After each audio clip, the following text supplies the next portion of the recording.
Mesdames et Messieurs, distingués invités en vos rangs et qualités. Info Express. Je n'ai pas de discours à lire, mais je commencerai par là où on a terminé, par assurer tous les participants à cette épreuve, notamment les 9 autres qui n'ont pas été primés, que chaque participant recevra une prime d'au moins 3 millions, c'est-à-dire les 9 autres candidats.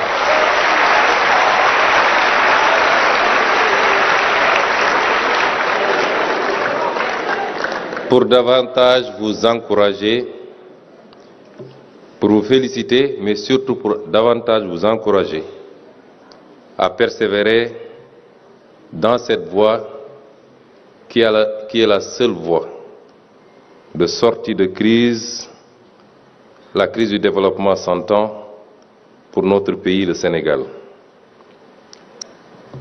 Chers étudiants, en venant ce matin représenter Son Excellence le Président de la République à cette cérémonie, j'étais très loin de m'imaginer que j'allais assister à ce spectacle de très haute qualité qui honore notre pays et qui fonde notre droit légitime à espérer de ce pays, de son avenir.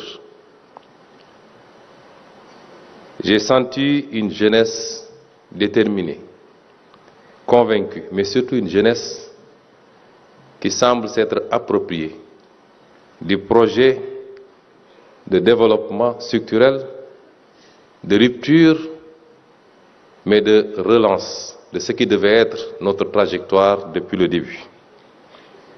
En vous écoutant les uns et les autres, je me suis senti parler et réfléchir. Et je me suis dit, enfin, voilà des Sénégalais, certes très jeunes, mais qui semblent avoir compris mieux que nous-mêmes les options qui sont les nôtres, celles d'un développement endogène, porté par son peuple, basé sur l'expertise locale, qui s'enrichit de tous les apports, mais un développement endogène, porteur de souveraineté, de prospérité, qui sera partagé de manière juste et équitable par tous les Sénégalais. Vous avez fait des expositions. Des thématiques qui nous sont chères dans notre programme ont été abordées aujourd'hui. L'agriculture. Vous savez très bien que le cœur de notre programme, c'est le secteur primaire, qui doit alimenter un secteur secondaire et donc la phase industrielle pour pouvoir aller vers la distribution et donc le secteur tertiaire.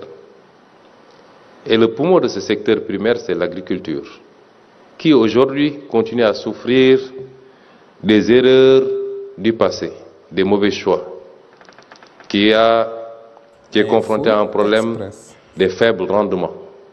Pour la principale culture qui est l'arachide, nous peinons à atteindre la barre des 500 à 800 kilos à l'hectare, là où ailleurs on fait énormément plus.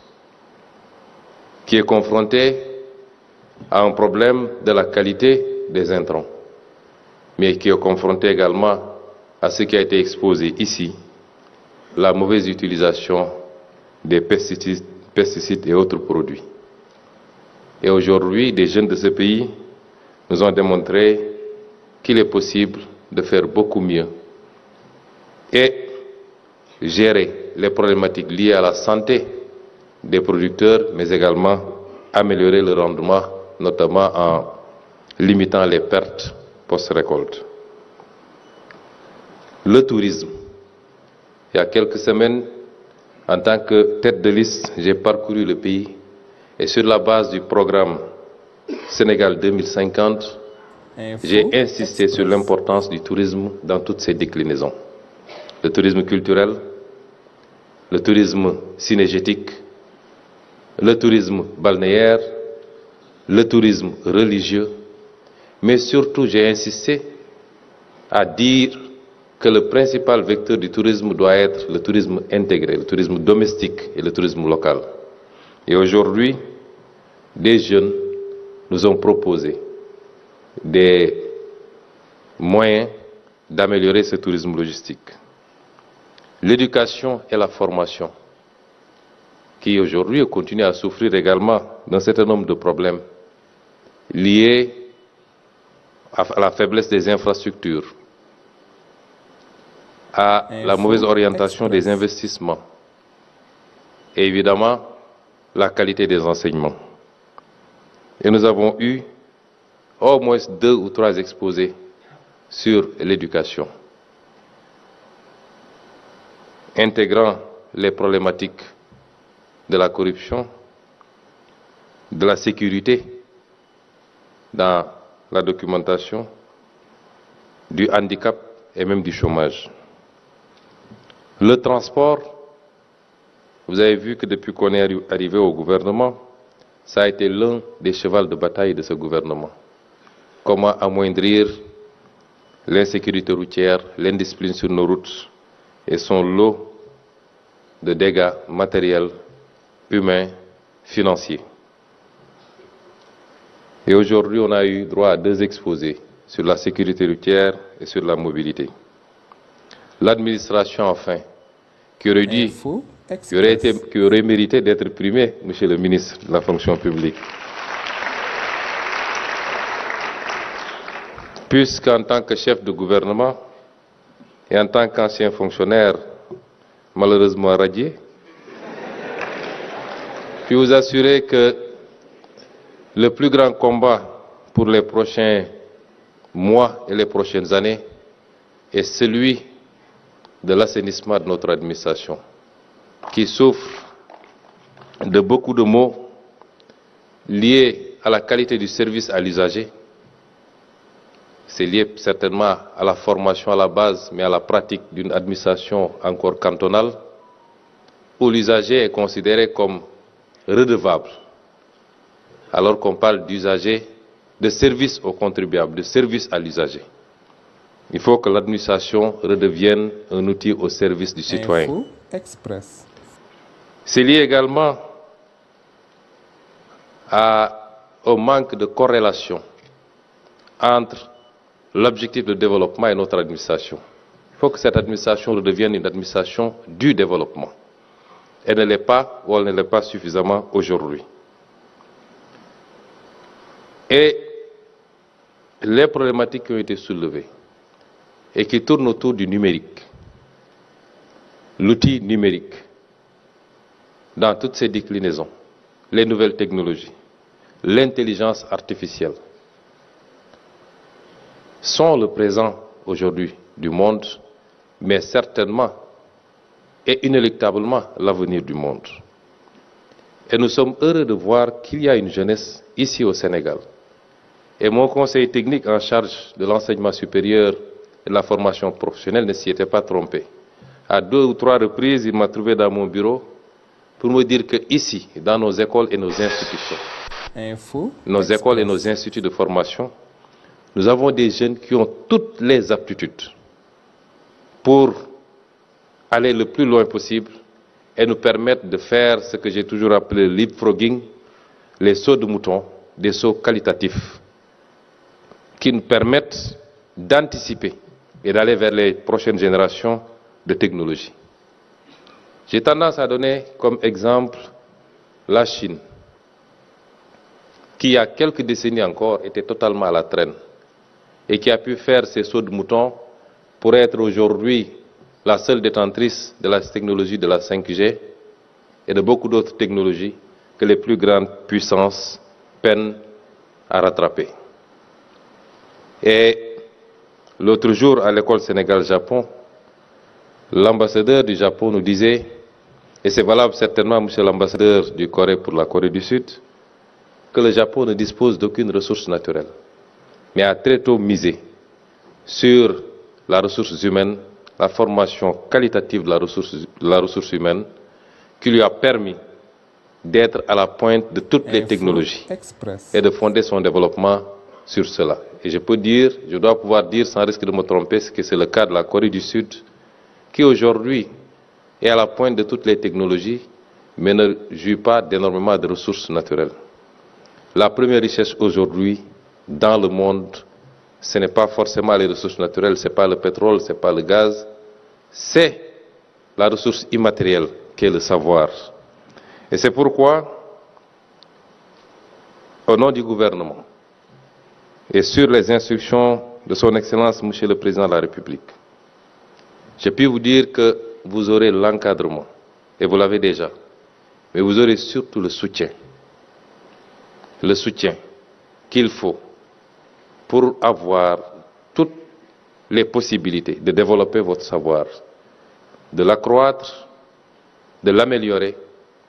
Et si je dis soutien, c'est le soutien matériel, c'est le soutien financier, c'est les espaces et le cadre de travail. Considérez que désormais, c'est l'une des priorités absolues de ce gouvernement d'encadrer cette jeunesse que vous êtes dans les secteurs qui sont les vôtres pour performer et nous donner les satisfactions que nous attendons.